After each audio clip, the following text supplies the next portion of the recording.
आइए खुदा के कलाम की तरफ चलते हैं, मेरे साथ निकालिए। रेडी हैं आप लोग खुदा के कलाम के लिए?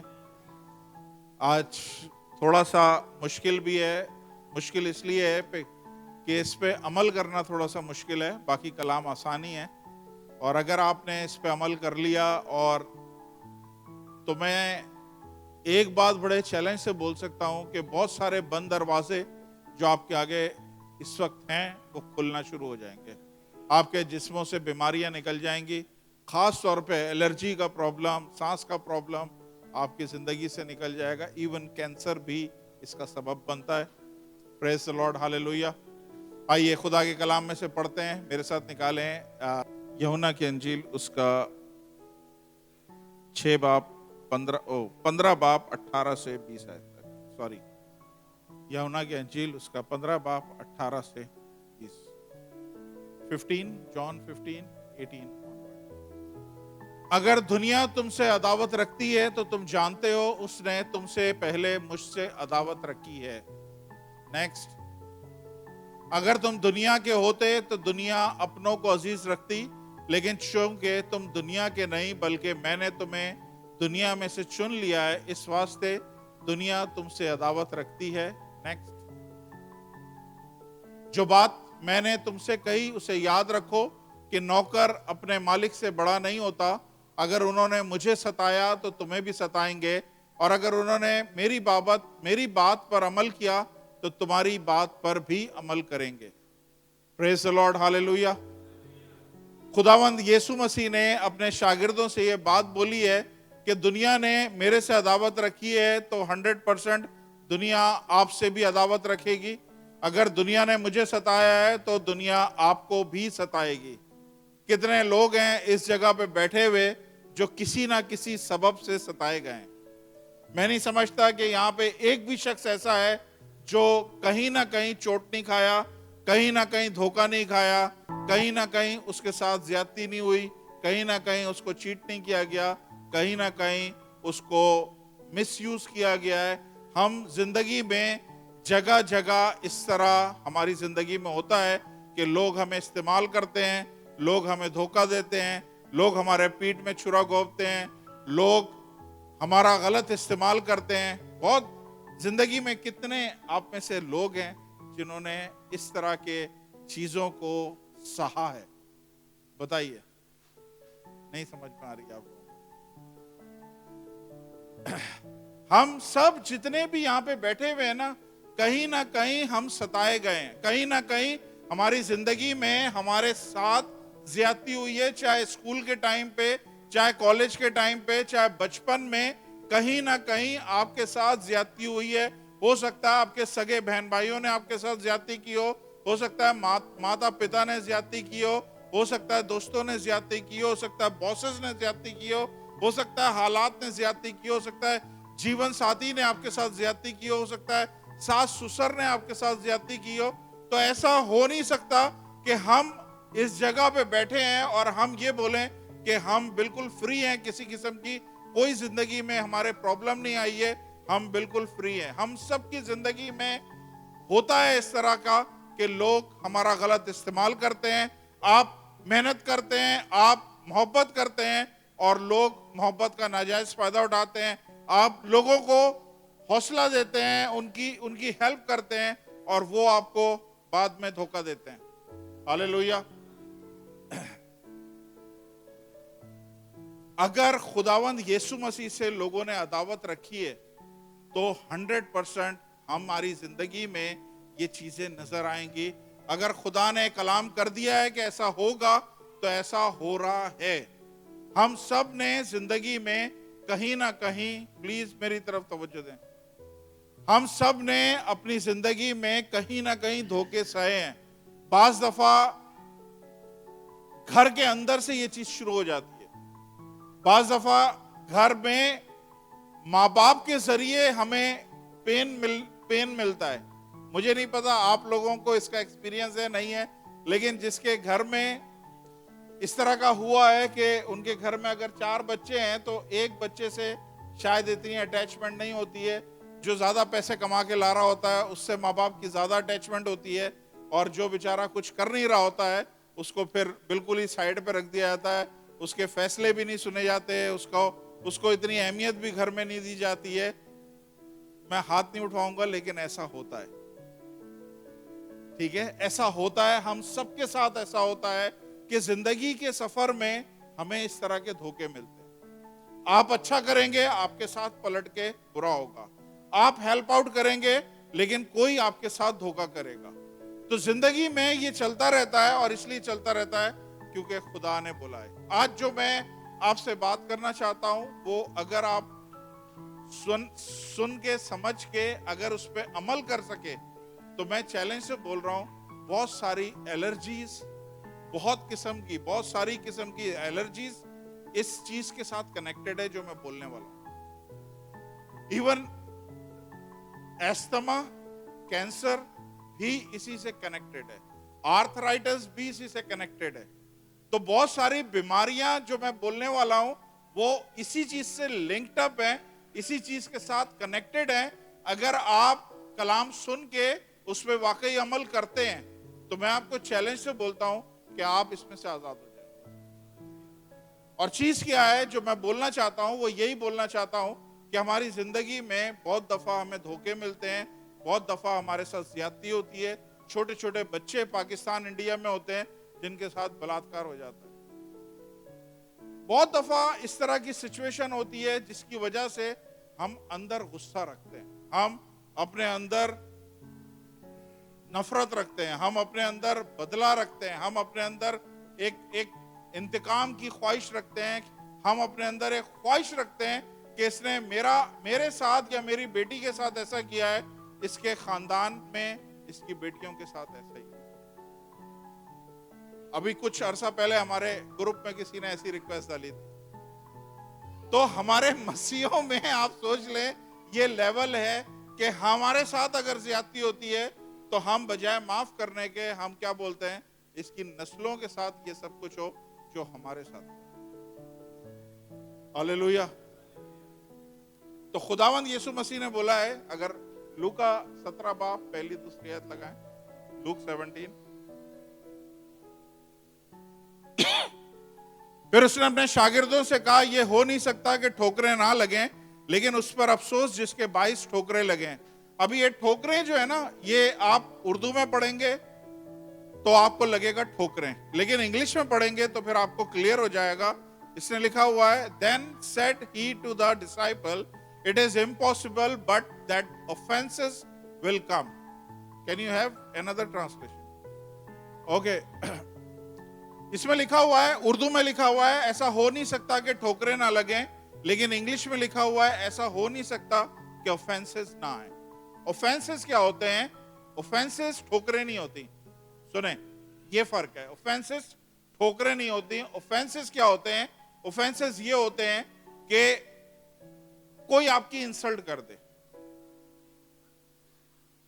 कोई आपके साथ ज्यादती कर दे, कोई आपके हकूक पे डाका मार दे, कोई आपको धोखा दे दे, ये है ऑफेंसेस। ऑफेंसेस क्या चीज है? कि कोई आपके साथ कोई इंसल्ट कर दे। इरम मेरी तरफ प्लीज। ऑफेंसेस मस्ट कम, जरूर है, ऑफेंसेस आएंगे। ऑफेंसेस क्या है? कि कोई आपके साथ ज्यादती कर दे, कोई आपको धोखा दे दे, कोई आपके साथ ज्यादती करे, कुछ ना कुछ ऐसा करे जिसकी वजह से आप गुस्से में आएंगे, कुछ ना कुछ ऐसा। Offences must come. ऑफेंसेस क्या है? कि कोई ना कोई आपके साथ ऐसी चीज हो जिसकी वजह से आप गुस्से में, कोई भी ऐसी हरकत आपके साथ हो जिसकी वजह से आप गुस्से में आ जाएं, वो कहलाते हैं ऑफेंसेस। और बाइबल में लिखा है, ऐसा हो नहीं सकता कि ऑफेंसेस ना आए। ऑफेंसेस हमेशा आएंगे। लेकिन आगे क्या लिखा है? नेक्स्ट वर्स,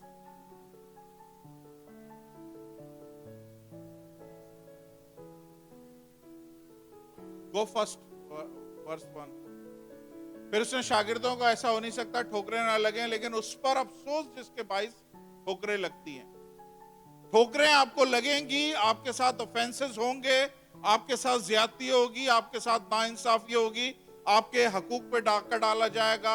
आप अच्छा करेंगे, आपके साथ बुरा होगा, और जब आपके साथ बुरा होगा तो आपको गुस्सा आएगा, आपको आपको आपको आपको नफरत होगी इन चीजों से जो आपके साथ हुई है। कितने लोग इस चीज को फील करते हैं जब आपके साथ होता है ऐसा?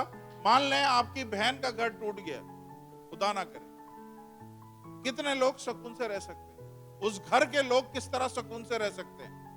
दिल नफरत से भर जाएगा। जो बाप होगा, जो भाई होगा, उसका दिल नफरत से भर जाएगा कि मेरी बहन के साथ ज्यादती हुई है। आपके बच्चों को खुदा ना खास्ता कोई ऐसा हो, किसी के बच्चे को अगवा कर लेता है, आपका दिल आराम से नहीं रहेगा, आप गुस्सा होंगे। कोई एक्सीडेंट कर देता है आपके बच्चे का, आप आराम से नहीं बैठोगे, आप अफसुर्दा होगे, आप गुस्सा होगे, आप दुखी होगे। ये चीजें ऑफेंसेस। आप जिंदगी में जब सफर कर रहे होते हैं, चल रहे होते हैं, इस तरह की चीजें होती हैं कि कोई ना कोई आपकी जिंदगी में आपके साथ ज्यादती करता है। और जब ज्यादती करता है तो खुदा क्या बोल रहा है? उस पर अफसोस है जिसने ज्यादती करी। मेरे साथ ज्यादती हुई है, ये खुदा मुझे बोल रहा है कि मैंने अपने आप को कंट्रोल करना है। अफसोस उस पे जिसने ज्यादती करी है, क्योंकि नेक्स्ट वर्स में क्या लिखा हुआ है? उन छोटों में से एक को ठोकर खिलाने की बनिस्बत उस शख्स के लिए मुफीद होता कि चक्की का पार्ट उसके गले में लटकाया जाता और समुद्र में फेंका जाता। खुदा क्या बोल रहा है? जो तुम्हारे साथ ज्यादती करेगा उसको मैं देखूंगा। बदला लेना तुम्हारा काम नहीं है, बदला लेना खुदा का काम है। खुदा कह रहा है जिसने तुम्हारे साथ ज्यादती करी है उसको मैं निपटूंगा, और इस तरह से निपटूंगा जैसे लिखा हुआ है। खुदा आपका इंसाफ करेगा। अगर आपके साथ ज्यादती हुई है, आपके साथ किसी ने गेम किया, आपके साथ आपको धोखा दिया है, जॉब का नाम लेके आपसे पैसे ठगे गए हैं, आपके वीजे के नाम पे आपसे पैसे ठगे गए हैं, कुछ ना कुछ आपको लारा लप्पा दे के आपको धोखा दिया है, अगर ऐसा आपके साथ हुआ है तो हम दुखी होते हैं। क्योंकि बाज दफा जब जॉबलेस लोग होते हैं उनके दिल में तकलीफ होती है कि हमारे पास पहले ही पैसे नहीं है और ये लोग हमें यहां से ठग के चले गए। हमारे चर्च में एक आया था भाई, पता नहीं कितने लोगों से पैसे लेके 50-55 हजार उसने नौकरी के नाम पे लिए और लेके चला गया। कैसे कैसे आप लोग उस चीज को हैंडल कर सकते हैं? तकलीफ होती है ना। फालतू के पैसे नहीं है, हराम के पैसे नहीं है कि ऐसे हम देते। हमने ट्रस्ट करके दिए। चर्च में लोग आए हुए, तब से मैंने अनाउंसमेंट करी है, प्लीज चर्च में कोई भी आपको वीजे और कमेटी के लिए, कोई फाइन के लिए, किसी चीज के लिए बोलता है, आपने मेरे नोटिस में लाना है। अदरवाइज फिर आप ये नहीं बोलिएगा इस चर्च में मेरे साथ इस तरह का हुआ है।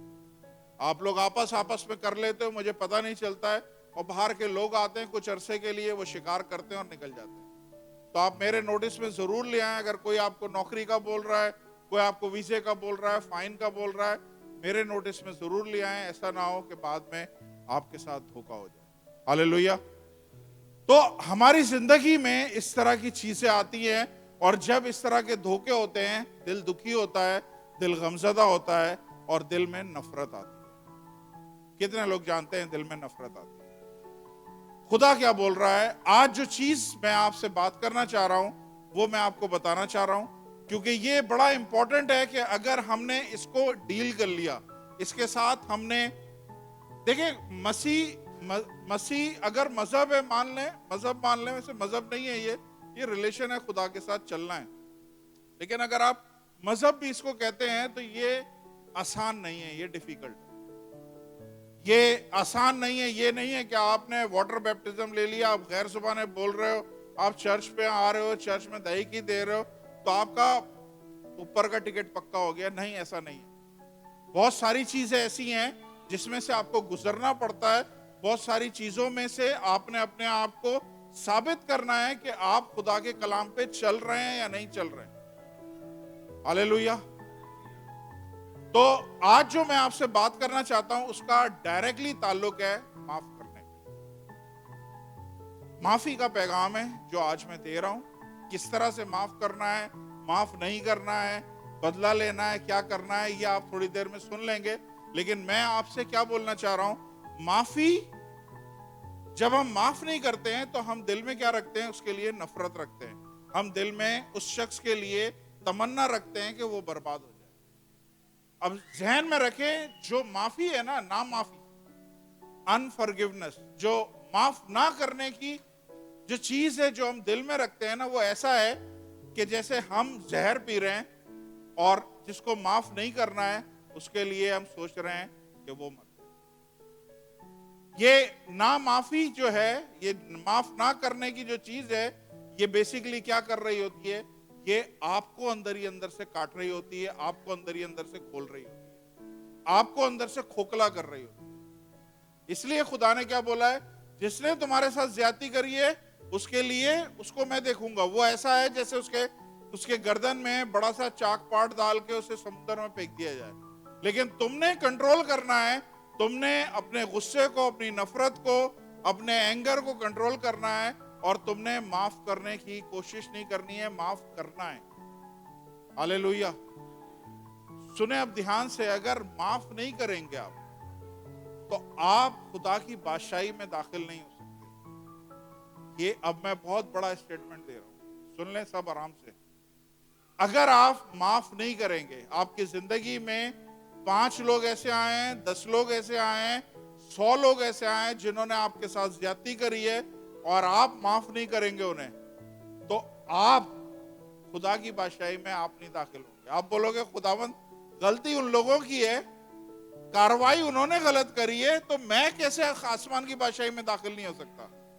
ज्यादती उन्होंने करी है, उनको तो खुदा बोलेगा कि हाँ वो तो होंगे ही नहीं दाखिल, लेकिन खुदा आपको भी जाने नहीं देगा। ये मैं बोल रहा हूं, सुन लें, आपके साथ ज्यादती हुई है और आप ही खुदा की बादशाही में दाखिल नहीं हो सकेंगे। क्यों?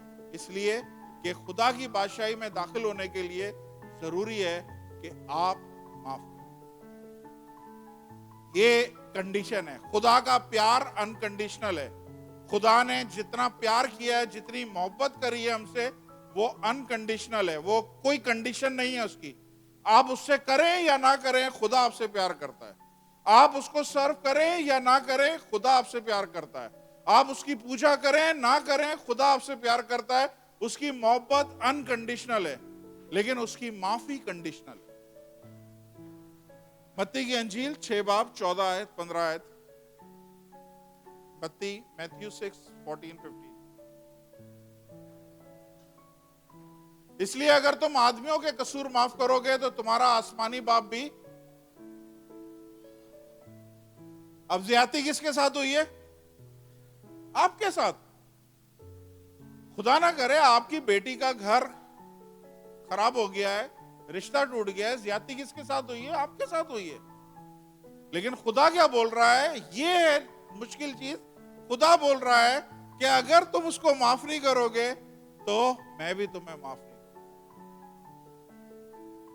हालेलुया। अब कितने लोग हैं जिनकी जिंदगी में कुछ ना कुछ ऐसा हुआ है जो अभी तक याद है? बहुत दफा आपकी जिंदगी में ऐसा हुआ है कि आपकी इंसल्ट की गई है, बहुत दफा आपकी बेइज्जती करी गई है, बहुत दफा आपको धोखा दिया गया है, बहुत दफा ऐसे लोगों ने आपके साथ काम किया है जो आप उनको माफ कर ही नहीं सकते। अक्सर हम बोलते हैं कि मैं माफ कर दूंगा लेकिन भूलूंगा नहीं। बोलते हैं ना, आई विल फॉरगेट, नहीं, I will forgive but I will not forget. मैं माफ कर दूंगा लेकिन भूलूंगा नहीं। इसका मतलब यह है कि आपने माफ नहीं किया। सुने सब, सुने प्लीज, ये बहुत इंपॉर्टेंट है। मैं इसलिए बोल रहा हूं, एक लड़की, यंग लड़की, कुछ अरसा पहले मेरी मुलाकात हुई, उसके चेहरे पे एलर्जी थी और जब उसके साथ बैठ के इन्वेस्टिगेशन करी, बातचीत करी, पता चला उस लड़की के साथ कोई प्रॉब्लम नहीं। प्रॉब्लम उसकी जो माँ साथ आई थी, उस माँ का अपनी सास के साथ बड़ी हाई लेवल की नफरत की एक वो थी। सास ने कभी प्यार नहीं दिया, या बकौल उस औरत के कि मुझे इज्जत नहीं मिली ससुराल में, तो एक बहुत ही जबरदस्त खिंचाव, एक बड़ी नफरत थी। अब सास मर चुकी है लेकिन नफरत जिंदा है। सुन रहे हैं आप? सास मर चुकी है, नफरत अभी भी जिंदा है। और जब नफरत जिंदा है तो उसके बाद उस औरत के जो खुद औलाद पैदा हुई है उसमें एलर्जी, और एलर्जी भी किसके? सूरज नहीं देख सकती। अब ऐसे हम इंडिया पाकिस्तान वाले, सूरज तो हर वक्त ही निकलता रहता है, वो जैसे ही बाहर निकले वैसे ही बड़े बड़े स्पॉट उसके जिस्म पे पड़े जाते हैं, सूरज की रोशनी उसे तो जब ये सारी चीजें पता चली, मैंने कहा आपको अपनी सास को माफ करना होगा तो आपकी बच्ची आजाद होगी। और ऐसे ही हुआ, जब उसने अपनी माँ को, अपनी सास को उसने माफ किया और सारी चीजों से आजाद किया, दिल साफ किया, क्लियर किया, तो एक हफ्ते के बाद उसकी बेटी बिल्कुल। तो बाज दफा आपके बजा लें,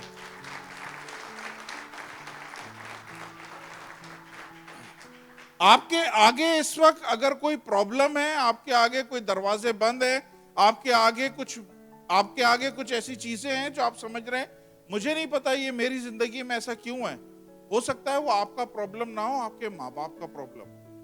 बाइबल में लिखा हुआ है कि माँ बाप के गुनाहों की सजा वो 4 पुश्तों तक लेके आएगा।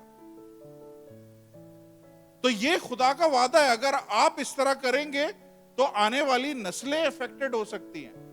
एक और लड़की हमें गुजरांवाला में मिली, यंग लड़की, कंघी उठा के बाल नहीं बना सकती, क्यों?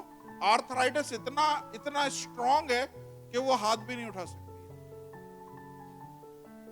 मेरे पास आई, मैंने ऐसे ही देख के उसे बोला, मैंने कहा आपने किसी को माफ नहीं किया? तो ऐसे ही फट पड़ी, मैंने अपनी भाभी को माफ नहीं किया। तो ये तो ऐसे रिश्ते हैं ना, चलो घर के रिश्ते हैं, सास हो गई, साला हो गया, बहन भाई हो गए, बहनोई हो गया, उनके बारे में सोचें। अगर किसी ने किसी बच्चे का एक्सीडेंट कर दिया, हमारे चर्च के एक थे सलीम भाई, उनका एक ही बेटा था 14 साल का, एक्सीडेंट हुआ और एक्सीडेंट में वो बच्चा मर गया, एक ही इकलौता। क्या वो याद रख सकते हैं, क्या वो भूल सकते हैं उस शख्स को जिसकी वजह से उनके बच्चे की डेथ हुई? पाकिस्तान में अगवा कर लेते हैं, अगवा करके वो मार देते हैं, काट देते हैं, क्या कर देते हैं, क्या ऐसे माँ बाप भूल सकते हैं? लेकिन प्रॉब्लम ये है कि बाइबल में लिखा हुआ है, ये मेरा कलाम नहीं है, इसलिए मैंने बोला है जो मैं आज बताने वाला हूं वो हैवी है। अगर आप उसे बर्दाश्त कर सकेंगे तो सही है, आपकी जिंदगी में हीलिंग लेके आएगा, आपकी औलाद की जिंदगी में हीलिंग लेके आएगा। अगर आप नहीं बर्दाश्त कर सकते तो फिर ना करें, हम आसमान की बादशाही में हम दाखिल नहीं हो सकते, ये खुदा का वादा है। अगर तुम लोगों के गुनाह माफ करोगे, उनके कसूरों को माफ करोगे, तो मैं तुम्हारे कसूर माफ करूंगा। तभी हमारे बाप जब पढ़ते हैं दुआ रब्बानी, उसमें क्या लिखा होता है, जिस तरह हम अपने कर्जदारों को, कसूरवारों को माफ करते हैं, तू भी हमारे कसूर माफ कर। लेकिन यहाँ पे बैठे हुए बहुत सारे लोग हैं और बिल्कुल खुदा का रूह मुझे क्लियरली बोल रहा है, एक भी शख्स ऐसा नहीं है जिसका दिल फ्री है। उसने किसी ना किसी को अपने जिंदगी में माफ किया। आपकी ब्लेसिंग जो रुकी हुई है, आपके आगे जो खुशियां रुकी हुई है ना, उसके पीछे सारा स्पिरिचुअल मकसद होता है। ये ज़हन में रखें, ये स्पिरिचुअल वॉरफेयर है, ये रूहानी जंग है, और रूहानी जंग जो है पहले जीती जाती है, उसके बाद आप फिजिकली जीते।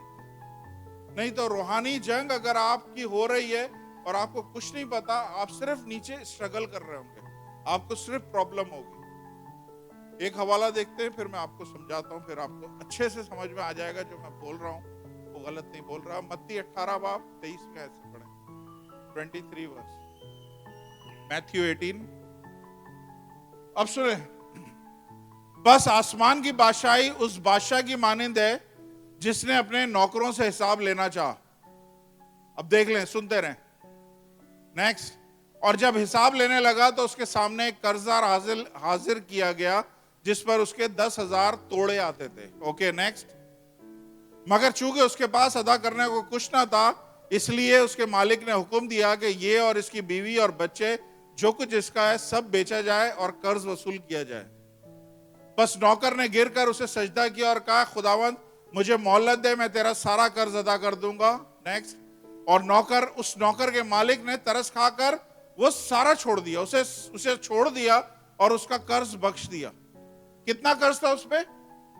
10,000 तोड़े, 10,000 टैलेंट, तोड़े को इंग्लिश में कहते हैं टैलेंट। 10,000 तोड़े थे, उसने सारे बख्श दिए। किस लिए? कि उसने गिर के उससे माफी मांगी और उसने सारे बख्श दिए। अब ये आदमी जिसको बख्शा गया है, ये आगे क्या कर रहा है, इसकी हरकत देखें। जब वो नौकर बाहर निकला तो उसके हम खिदमतों में से एक उसको मिला जिस पर उसके 100 दीनार आते थे। इसका खुद का कर्जा कितना था? 10,000 तोड़े। और ये कितना है? इसने आगे किसी को कर्जा दिया हुआ है, कितना दिया हुआ है? 100 दीनार। आपको याद है कि एक बाइबल में एक वाकया है जिसमें खेत के एक मालिक ने नौकर हायर किए और सबको 1 दीनार पे उसने हायर किया, 1 दीनार पर डे। तो 100 दीनार कितने दिन की मजदूरी हो गई? 3 महीने की, समझे? 3 महीने की मजदूरी थी। ये सिर्फ 3 महीने के पैसे किसी ने इससे उधार लिए। उसने उसे पकड़ा और उसका गला घोटना शुरू कर दिया। आप देखें इसकी एटीट्यूड, देखें इसकी हरकतें देखें। उसने उसका गला पकड़ लिया और पकड़कर घोटना शुरू किया और कहा जो कुछ आता है मुझे अदा कर दे। नेक्स्ट। बस उसके हम खिदमत उसके सामने गिर कर उसकी मिन्नत करने लगे और कहा मुझे मोहलत दे, मैं तुझे अदा कर दूं। उसने ना माना, बल्कि जाकर उसे कैद खाने में डाल दिया। जब तक कर्ज अदा नहीं करेगा, जब तक कर्ज अदा नहीं करे, कैद में रहे। इसने बिल्कुल रहम नहीं खाया, बिल्कुल माफ नहीं किया और क्या करा? कैद में डाल दिया। नेक्स्ट। बस उसके हम खिदमत ने यह हाल देखकर बहुत गमगीन हुआ और आकर अपने मालिक को सब कुछ जो हुआ था सुना दिया। उस पर उसके मालिक ने उसको पास बुलाकर उससे कहा, शरीर नौकर, मैंने वो सारा कर्ज इसलिए तुझे बख्श दिया कि तूने मेरी मिन्नत की थी। नेक्स्ट। क्या तुझे लाजिम नहीं था जैसा मैंने तुझ पर रहम किया तू भी अपने हम खिदमत पर रहम करता? नेक्स्ट।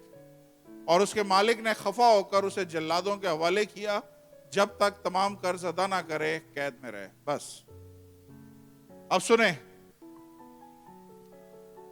उस जमाने में 2 तरह के तोड़े होते थे। एक सोने का तोड़ा होता था, एक सोने का टैलेंट होता था और एक चांदी का टैलेंट होता था। ठीक है? सोने का जो टैलेंट है ना, उसकी आज की जो प्राइस है वो है तकरीबन $27,930। एक टैलेंट, एक टैलेंट, एक तोड़े की प्राइस कितनी है? $27,930। तो अब 10,000 तोड़े उसने लिए तो कितने बन गए? मिलियंस में जा रही है बात। ठीक है? अब इसे समझ ले, इसने सोने के तोड़े नहीं लिए, इसने चांदी के लिए। चांदी की प्राइस कितनी है? 1970, यानी तकरीबन 2000। चांदी की प्राइस कितनी है? $2000। तो अब 10,000 लिए हैं और 2000 से आप मल्टीप्लाई करें तो कितने हो गए? 2 मिलियन। ठीक है? अब ये नौकर ने बादशाह से 2 मिलियन लिए। अब थोड़ा सा आपको समझ में आएगा। 2 मिलियन लिए और इसने एक साथ नहीं लिए, इसने ओवर द पीरियड लिए हैं। कभी आया, उसने मालिक को बोला, वो मैं रक्शे पे आया हूं, मुझे रक्शे के पैसे दे दो। रक्शे के पैसे, अच्छा आज खाने के पैसे नहीं है, खाने के पैसे दे दो। अच्छा आज मेरे बिजली का बिल नहीं पे हुआ है, थोड़े से पैसे दो। इस तरह कर करके उसने कितना बिल बना दिया है? $2 मिलियन का। बादशाह शुरू में क्या कर रहा है? बादशाह, अगर आप शुरू की आयत पढ़ेंगे तो बादशाह क्या कर रहा है? बादशाह ने हिसाब करना शुरू किया है। बादशाह शुरू से हिसाब करना शुरू किया है। तो उसे पता चला एक नौकर ऐसा है जिसने 2 मिलियन मेरे से लिए हुए हैं और चूंकि टुकड़ों टुकड़ों में लिए इसलिए मुझे पता नहीं चला। अब जब उसने हिसाब किया है तो पता चला इस बंदे के पास तो $2 मिलियन मेरे पड़े हुए। उसने बोला इसको बुलाओ और इसके बीवी बच्चों को बेचो और मुझे ये सारा कर्ज अदा करो। और वो नौकर ने उसके कदमों में गिर गया और उससे माफिया मांगी और उस बादशाह ने वो $2 मिलियन का कर्ज उसको बख्श दिया। उसके बाद वही नौकर बाहर निकला, उससे किसी ने सिर्फ 100 दीनार लिए थे। एक टैलेंट के भी पैसे नहीं है, एक तोड़े के भी पैसे नहीं लिए। इतना कम अमाउंट किसी ने उससे लिया था। उसका गला पकड़ लिया और गला पकड़ के उसे क्या बोल रहा है कि मेरा जो निकलता है वापस कर। उसने बोला मैं दे दूंगा। उसने कहा नहीं, और उससे क्या किया? कैद में डाल दिया। सुने, ये कैद क्या है? ये है दिल की कैद। सुन रहे हैं? हमारी अपनी जिंदगी को अगर आप देखेंगे ना, पूरी जिंदगी बचपन से अब तक, आपको ऐसे बहुत सारे लोग नजर आएंगे जिन्होंने थोड़ा कुछ आपके साथ किया है और आपने पकड़कर उनको कैद में डाल दिया। कैद कौन सा है? आपके दिल के कैद खाने में उसे डाल दिया। और इसमें आपके माँ बाप भी शामिल। मैंने अपनी माँ को 35 साल तक कैद करके रखा था। मैंने कई दफा शेयर किया, अभी मेरे पास टाइम नहीं है। 35 साल तक मैंने अपनी माँ को कैद करके रखा था किसी वजह से। कई दफा ऐसा होता है, माँ बाप, गलती आपकी नहीं होती है लेकिन थप्पड़ आपको लग जाता है। बचपन में गलती आपकी नहीं होती है लेकिन पिटाई आपकी हो जाती है और आपकी वहीं पे मूड आपका खराब हो जाता है। और क्या करते हैं, ये मेरे साथ ज्यादती हुई है, और उसी टाइम पे आप क्या करते हैं, अपनी माँ को या बाप को जिसने ज्यादती करी है, आप उसको लॉक कर देते हैं। बस वो चीज लॉक हो गई है, बाकी बातचीत चल रही है। आगे बीवी ने आपको कुछ बोल दिया, कोई जबरदस्त जली कटी सुना दी है, बातचीत चल रही है, लेकिन वो चीज जो सुनाई गई है ना, वो इतनी जोर की लगी है कि आपने बीवी को उस टाइम पे पकड़ा और कैद कर दिया। या हस्बैंड ने कोई बात बोल दी है, आपने पकड़ा और आपने उसको कैद कर दिया। बच्चों ने कोई बदतमीजी की बात बोली, आपने उसे पकड़ा और कैद। बाकी जिंदगी सही चल रही है, बातचीत भी चल रही है, रिलेशन भी चल रहे हैं, सब कुछ हो रहा है, लेकिन वो क्या है, थोड़ा थोड़ा थोड़ा थोड़ा थोड़ा इसका पकड़ा, उसका पकड़ा, वो मेरे रिश्तेदार ने ऐसा बोला था, वो चर्च के पास्टर ने ऐसा बोला था, वो चर्च के मेंबर ने ऐसा बोला था। आपने क्या किया, एक एक करके लोगों को कैद करना शुरू किया। और कैद करना शुरू किया क्यों? क्योंकि थोड़ी थोड़ी सी बात थी, थोड़ी थोड़ी सी अमाउंट थी, जिसके सबब से उसने उसे कैद कर दिया। आज अगर आप अपनी जिंदगी में देखेंगे ना, मैंने एक्सरसाइज की थी और मैंने वो सारे लोगों को, ये लंबी चीज है जो मैं आपको बताने वाला हूं, लेकिन मैं सुन लें आप लोग, कोशिश करें, अगर आपको समझ आ रही है जो मैं बोल रहा हूं, जरूर प्रैक्टिस करें, खुदा आपको इसमें से आजाद करेगा। आप रात को पेपर पेंसिल लें और जिन जिन लोगों को आपने कैद करके रखा, कितने लोग इस बात पे एग्री हैं कि मेरी जिंदगी में ऐसा हुआ है, मेरे ऑफिस में ऐसा हुआ है, मेरे साथ ज्यादती हुई है, वो बात मुझे अभी तक याद है। इसका मतलब है आपने उस शख्स को, उस बॉस को कैद कर दिया। कोई पुरानी गर्लफ्रेंड ने कुछ ऐसा धोखा दिया है, गर्लफ्रेंड को अंदर कर दिया। कोई बॉयफ्रेंड ने कोई बात कर दी है, उसको पकड़ के आपने अंदर किया हुआ है। कोई रिश्तेदार ने कुछ बोला हुआ है, उसको पकड़ के आपने, अभी बातचीत सही चल रही है, लेकिन वो चीजें, वो अकाउंट खुले हुए हैं, वो बादशाह अकाउंट ही कर रहा था सारा, वो अकाउंट सारा कर रहा था, पीछे से लेके आ रहा था, उसे पता चला यार इस पे तो इतना सारा है और इसके पास थोड़ा सा था, और इसने उसे उठा के कैद में डाल दिया। तो अभी मुझे बताएं, सिर्फ आप लोग बताएं, मैं जितनी बातें बोल रहा हूं ये प्रैक्टिकल है या गलत है? जो ऐसा होता है, आपके माँ बाप ने आपका दिल दुखाया, आपके बहन भाइयों ने आपका दिल दुखाया, आपके पास्टर ने आपका दिल दुखाया, आपके आस पड़ोस में बैठने वाले ऑफिस के लोगों ने, स्कूल के दोस्तों ने, पुराने पुराने स्कूल के दोस्तों ने आपका दिल दुखाया, कॉलेज के दोस्तों ने आपका दिल दुखाया, गली मोहल्ले में क्रिकेट खेलते हुए, कुछ और लंगड़ी पाला खेलते हुए, कहीं ना कहीं कुछ ना कुछ आपका दिल किसी ना किसी ने दुखाया। हस्बैंड और wife top of the list होते हैं जो एक दूसरे को कैद कर रहे होते हैं, बात बात पे अंदर कर देते हैं।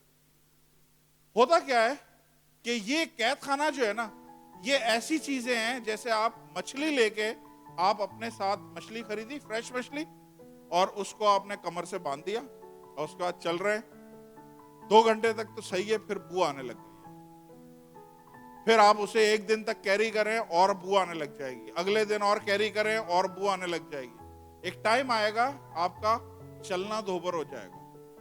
ये लगेज है उन लोगों का जिनको आपने माफ नहीं किया। सुन रहे हैं? और हम लगेज को लेके चल रहे हैं। ध्यान से सुनिएगा, हम बचपन से ये लगेज कैरी कर रहे हैं। बहुत सारे लोग हैं जिसको हो सकता है वो दुनिया में भी ना हो, लेकिन आपने माफ नहीं किया है क्योंकि उन्होंने ऐसी आपके साथ कुछ हरकत करी है या ऐसी आपकी इंसल्ट करी है कि आपने उनको नहीं माफ किया, और वो लगेज की तरह आपके साथ चल रहे हैं और वो बू मार रहे हैं। आप वेट उठा के चल रहे हैं, कुछ नहीं है। बाइबल बताती है कि वो आगे क्या हुआ है। आगे बादशाह ने बोला कि मैंने तेरा इतना सारा कर्ज माफ कर दिया, मेरा जो इतना बड़ा कर्ज है तेरे पे, वो मैंने तेरे पे माफ कर दिया, तू इतना सा छोटा सा तूने माफ नहीं किया। हमने इतने गुनाह किए, इतनी खताएं करी हैं, इतनी गलतियां करी हैं, खुदा ने मेरी आपकी सारी गलतियों को माफ किया है। छोटी सी खताएं, गलतियां अगर लोगों ने आपके लिए करी है, आप उनको माफ नहीं कर पाते, आप उनको पकड़ते हैं, आप उनको अंदर डाल देते हैं। समझ आ रही है नहीं आ रही है? हेलो कायनात, सवाल होंगे आखिर में। समझ में आ रही है आप लोगों के? हालेलुया। अब अगली आयत पढ़ें, क्या लिखा हुआ है नेक्स्ट 33-34। उसके मालिक ने खफा होकर उसको जल्लादों के हवाले किया और कहा, जब तक तमाम कर्ज अदा ना कर दे कैद में रहे। नेक्स्ट, मेरा आसमानी बाप भी तुम्हारे साथ इसी तरह करेगा अगर तुम में से हर एक अपने भाई को दिल से। अच्छा, ये कहानी शुरू कहां से हुई है? 21वीं आयत से पढ़ें, 21वीं आयत से पढ़ें 21। इस वक्त पतरस ने पास आकर उससे कहा, खुदावंद अगर मेरा भाई गुनाह करता है तो मैं कितनी दफा उसे माफ करूं? क्या 7 बार तक? यीशु ने उसे कहा, मैं तुझसे ये नहीं कहता 7 बार, बल्कि 7 दफा के 70 बार, मतलब 70 टाइम्स 7। इसका मतलब कितना हुआ? 490। 490 दफा अगर कोई तेरा गुनाह करता है एक दिन में, तो 490 दफा उसे माफ कर। और मैंने देखा अब तक की जिंदगी में ऐसा कोई भी शरीर नहीं मिला जो इतना शरीर हो कि 490 दफा मेरा दिल दुखाए। दिन में एक दफा 2 दफा हो गया, इससे 490 एक हाइट है। खुदा ने एक नंबर दे दिया है कि 490 दफा भी अगर कोई तेरा बुरा करता है ना एक दिन में, तो उसको माफ कर दे। आगे क्या लिखा हुआ है नेक्स्ट? यहां से हमने शुरू किया था। बस आसमान की बादशाही उस बादशाह की मानिंद है जिसने अपने नौकरों का हिसाब करना चाहा। और आखिरी आयत जो पढ़ी है, 35वीं आयत पढ़िएगा 35। बस मेरा आसमानी बाप भी तुम्हारे साथ ऐसा ही करेगा अगर तुम में से हर एक अपने भाई को दिल से माफ नहीं करेगा। समझ आ रही है आप लोगों को? अब रखें दिल में जितना रखना है, जो कुछ कर सकते हैं करें, जो कुछ, जितने रोजे रख लें, जितनी फास्टिंग करनी है, जितनी दुआएं करनी है, सर के बल खड़े होकर दुआएं कर लें। लेकिन अगर लोगों को आपने कैद करके रखा हुआ है दिल में, खुदा आपको माफ नहीं करेगा। मैंने आपको बताया था खुदा की मोहब्बत अनकंडीशनल है, वो आपसे अनकंडीशनल प्यार करता है, लेकिन खुदा की माफी जो है वो कंडीशन है। और कंडीशन क्या है? अगर तुम लोगों के कसूर माफ करोगे तो आसमानी बाप तुम्हारे कसूर माफ करेगा। हालेलुया। समझ आ रही है आप लोगों को? Praise the Lord. अब मुझे बताएं कितने लोग हैं जिनके दिल में ऐसे लोग हैं जिनको माफ नहीं किया? 1 2 3 4, मेरा ख्याल है पूरा चर्च को हाथ उठाने चाहिए। कोई भी ऐसा यहाँ पे सेंट नहीं बैठा जिसके दिल में कोई ऐसा शख्स हो जिसको माफ नहीं किया। आज ये हम सबका टेस्ट है। देखें, ये कंडीशन थी। आपको पता है यीशु सलीब पे लटका हुआ था। यीशु खुदा है, इंसान बन के आया है, और इंसान बन के आके सलीब पे लटका हुआ है। उसे पता है कि यहां से मैंने खुदा की बादशाही में दाखिल होना है, और खुदा की बादशाही में दाखिल होने के लिए कंडीशन क्या है? मैंने माफ करना है। ए बाप, इनको माफ कर, क्योंकि ये नहीं जानते ये क्या कर रहे हैं। खुदावंद यीशु मसीह ने खुदा के कलाम को पूरा किया और माफ किया और गए। उसके बाद पहला शागिर्द था, स्टीफन नाम था उसका, स्टिफनस। उसको पथराव करके मारा गया। जब पथराव करके मारा गया, उसने भी सेम यही बोला। एक्ट्स चैप्टर 7 वर्स 58 लगाइएगा।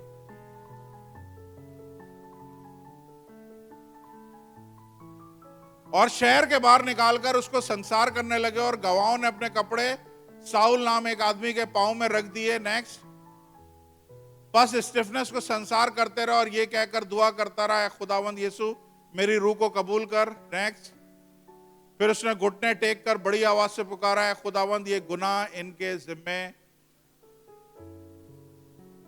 ये खुदा के कलाम में से हमें चीजें नजर आ रही हैं कि आप जा ही नहीं सकते जब तक आप माफ नहीं करेंगे। नहीं, लेकिन पास्टर साहब जो मेरे साथ हुआ आपको पता नहीं है कितना मेरे साथ ज्यादती। मैंने अपना सब कुछ लुटा दिया, लेकिन उस शख्स ने मेरे साथ ज्यादती की। मैंने अपना सब कुछ उसको दे दिया, उस शख्स ने मेरे साथ ज्यादती की।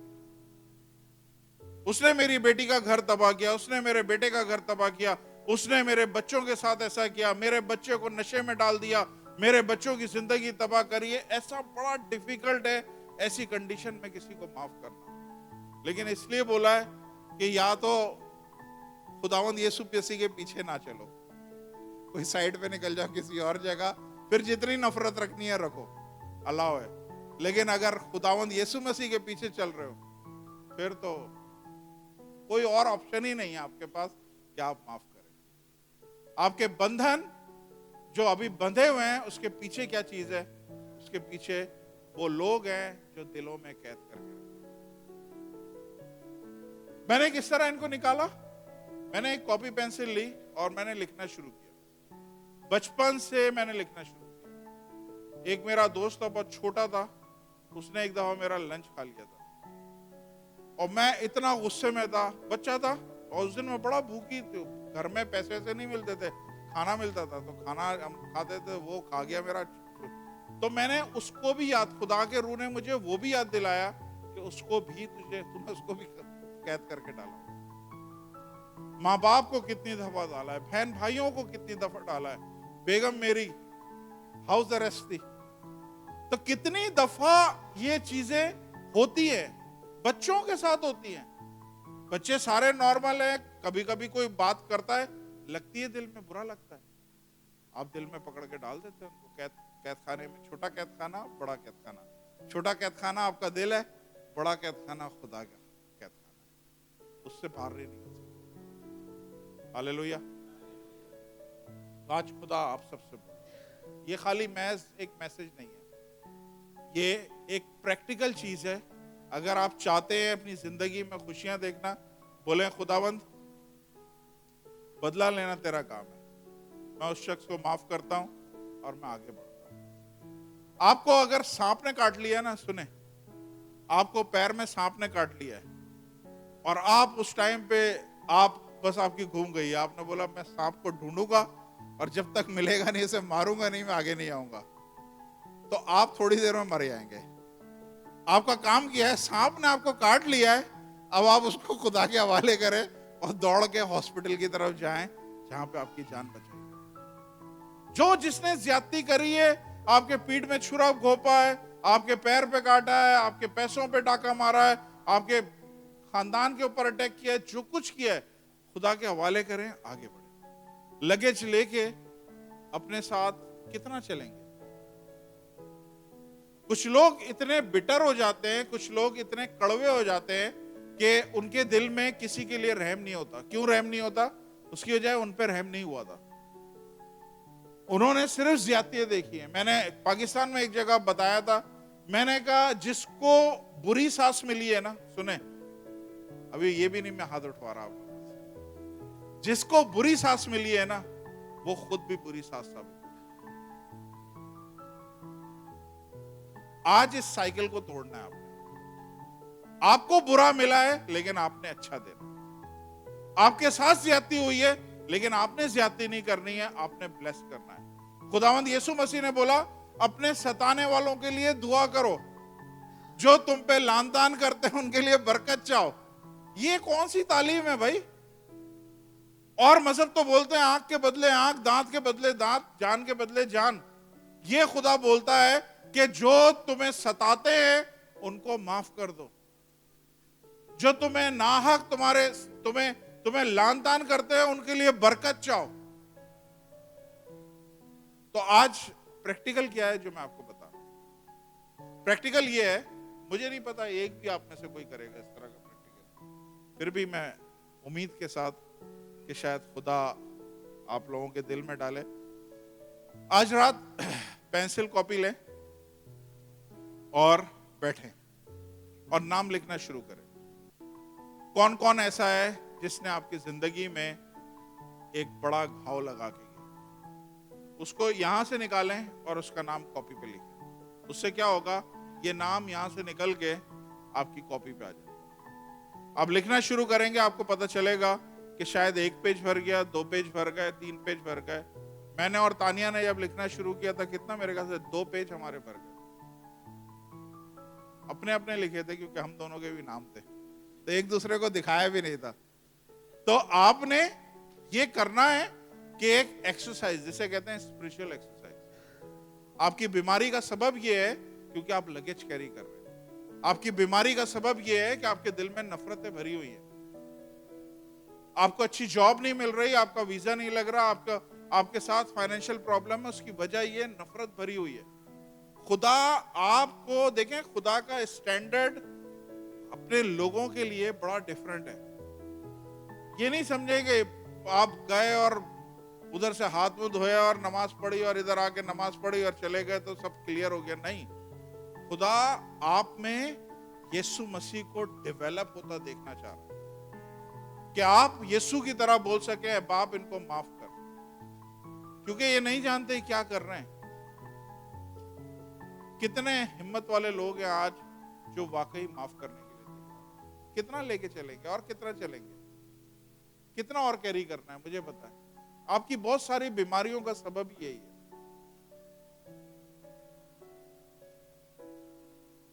जितना डीप क्लीनिंग होगी ना, उतनी जल्दी डिलीवरेंस। जितना डीपली आप इसको चेक करेंगे, उतनी ही जल्दी आप आजाद होंगे। आप खुद को हल्का फील करेंगे। मैं आपको सीरियसली बता रहा हूं, जैसे वो औरत थी, उसकी सास मर चुकी थी, सास चली गई है, लेकिन उसने सास को यहां पे रखा हुआ, सास को कैद करके रखा हुआ। अरे भाई, वो अब दुनिया में नहीं है, वो यहां से निकल गई, तूने अभी भी रोक के रखा हुआ यहां पे। करे, माफ करे। है मुश्किल काम, लेकिन कंडीशन है। खुदा ने बोला है, जिसके गुनाह तुम माफ करोगे उनके मैं माफ करूंगा, जिसके नहीं माफ करोगे मैं भी नहीं। वो नौकर अगर माफ करता तो उसको भी माफ कर दिया था। उसने चूंकि माफ नहीं किया, तो बादशाह जो है वो खुदा का कैरेक्टर है, उसने बोला मैं भी नहीं माफ करूंगा, उसको भी कहता हूं। हालेलुया। तो ये अजीबो गरीब खुदा की तालीम है, लेकिन है तालीम खुदा की, और इसी से हमारा कैरेक्टर बनता है। अगर हम बैठ के कुड़कुड़ करते रहेंगे, नफरतें उगालते रहेंगे, बद्दुआएं देते रहेंगे, ये मसीहों का कैरेक्टर ही नहीं है कि आपके मुंह से कोई छल निकले, कोई बद्दुआ निकले। गलतियां किससे नहीं होती हैं? हर एक से होती हैं। मौका दें। ग्रेस ग्रेस ग्रेस ग्रेस का मतलब है एक और मौका दें, छोड़े, आगे बढ़े। कुछ लोग आपके मिजाज के नहीं मिलेंगे, बस उनसे हाथ मिलाए, उन्हें बोले यार sorry, thank you so much, बहुत अच्छा सफर रहा, बस दिल साफ करें, उसके बाद दोबारा मिले नहीं, खत्म हो गए। आपको पता है उनका मिजाज अलग है, आपका अलग है, लेकिन अकाउंट खोल के क्यों रखें? अकाउंट क्लियर करें, खत्म, माफ करें। क्या जाए, खुदा ये नहीं बोले उसके मुंह पे खुदा तेरे को देखेगा, लेकिन दिल में आप उसको माफ करें। आमीन आमीन। वीडियो बंद नहीं करिएगा, अभी चीज कुछ और खुदा ने मेरे दिल में डाली है। एक और शख्स है जिसको आप माफ नहीं करते। सुने, एक और शख्स है, जब आपने अब अपनी जिंदगी में अगर आज ट्राई करी है लोगों को माफ करने की, तो एक और शख्स है जिसको आपने माफ करना है। बाज दफा हम उसको भी कैद कर देते हैं, और वो शख्स कौन है? वो आप खुद हैं। बाज दफा हम अपने आप को माफ नहीं करते। हमारे से कोई ऐसी गलती हो जाती है, कोई ऐसी खता हो जाती है, हम माफ नहीं कर पाते। मेरी ये बेटी जो सामने बैठी हुई है, ये 1-1.5 साल की थी, मैंने इसे कंधे से पकड़ा और यूं झटके से उठाया तो इसका कंधा ही उतर गया, हाथ यूं लटक गया, और मैं अपने आप को कई दिन तक माफ नहीं कर सका। इसी तरह हमारे से गलत फैसले हो जाते हैं, हम लोग गलत फैसले कर देते हैं, और गलत फैसलों की बुनियाद पे गलत रिजल्ट आ जाते हैं, और हम अपने आप को माफ नहीं करते। बहुत सारे वालिदैन, बाप जो हैं, ये हरकत करते हैं कि जी इसकी शादी, ये मेरी बेटी की शादी फला जगह होगी, मैंने बोल दिया है होगी, और जैसे ही हो गई है उसके बाद उस लड़की की जिंदगी कयामत हो गई है, उस लड़की की जिंदगी अजीरन हो गई है, और अब बाप बैठा हुआ सोच रहा है मेरे से गलत फैसला हो गया है, मैं अपने आप को कभी माफ नहीं कर सकता। कितने लोग समझते हैं जो मैं बोल रहा हूं सही है? हम सबके साथ ऐसा होता है कि बाज दफा किसी का मजाक बना देते हैं, किसी की बेइज्जती कर देते हैं, किसी की इंसल्ट कर देते हैं, और बाद में हम खुद शर्मिंदा हो रहते हैं, यार मैंने ऐसा नहीं करना चाहिए था, मुझे ये सब नहीं करना चाहिए था, मैंने उसके साथ ज्यादती करी है। तो ऐसा नहीं है कि लोगों ने आपके साथ ज्यादती करी है, आपने भी ज्यादती करी है। सुन रहे हैं? आपने भी ज्यादती करी है।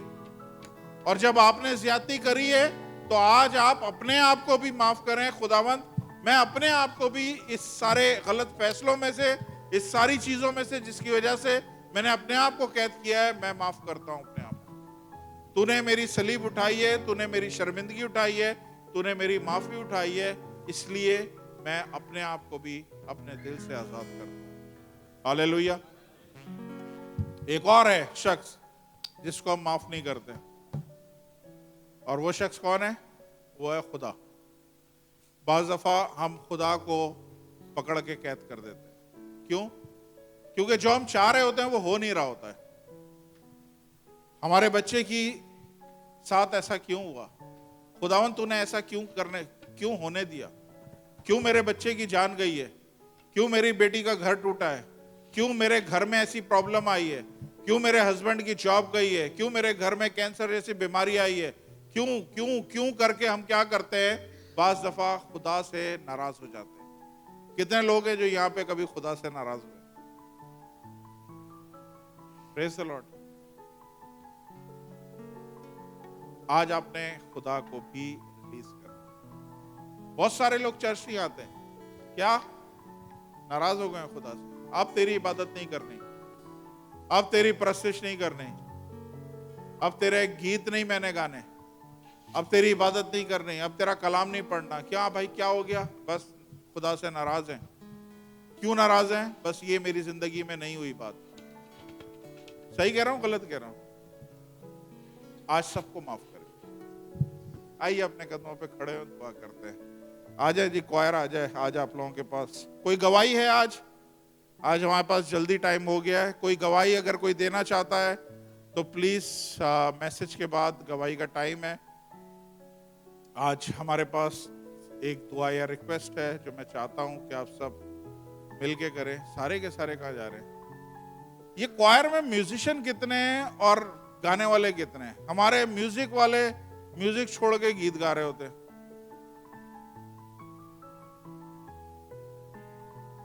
आइए अपनी आंखों को बंद करें।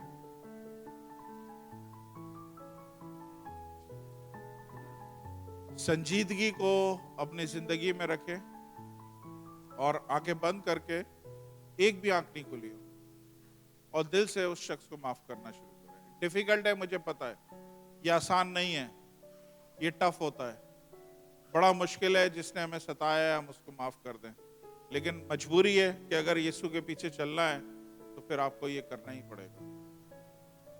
हालेलुया।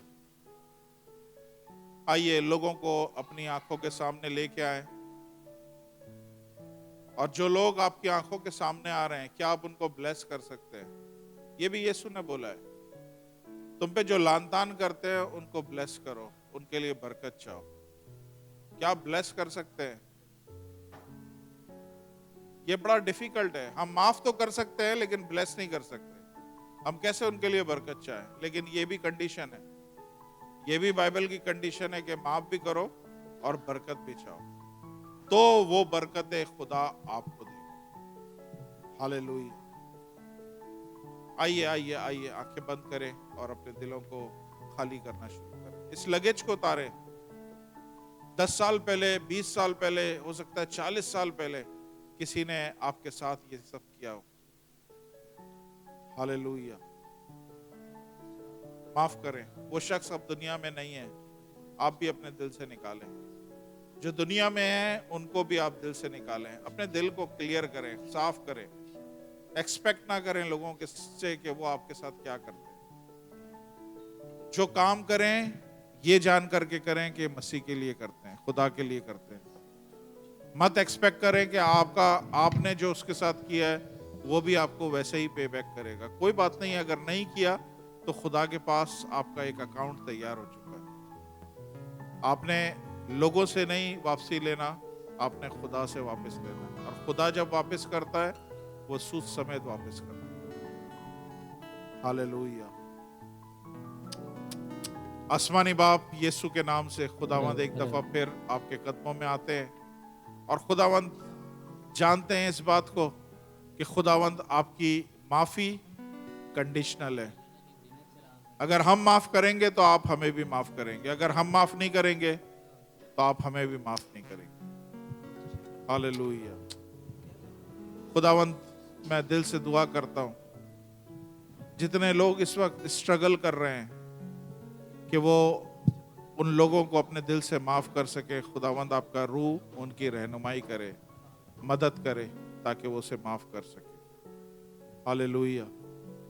खुदावंद, मैं इन सब के लिए आपकी ग्रेस चाहता हूँ, फजल चाहता हूँ, ताकि ये माफ कर सके एक दूसरे को। खुदावंद बरकत दीजिए अपने लोगों को, यीशु के नाम से।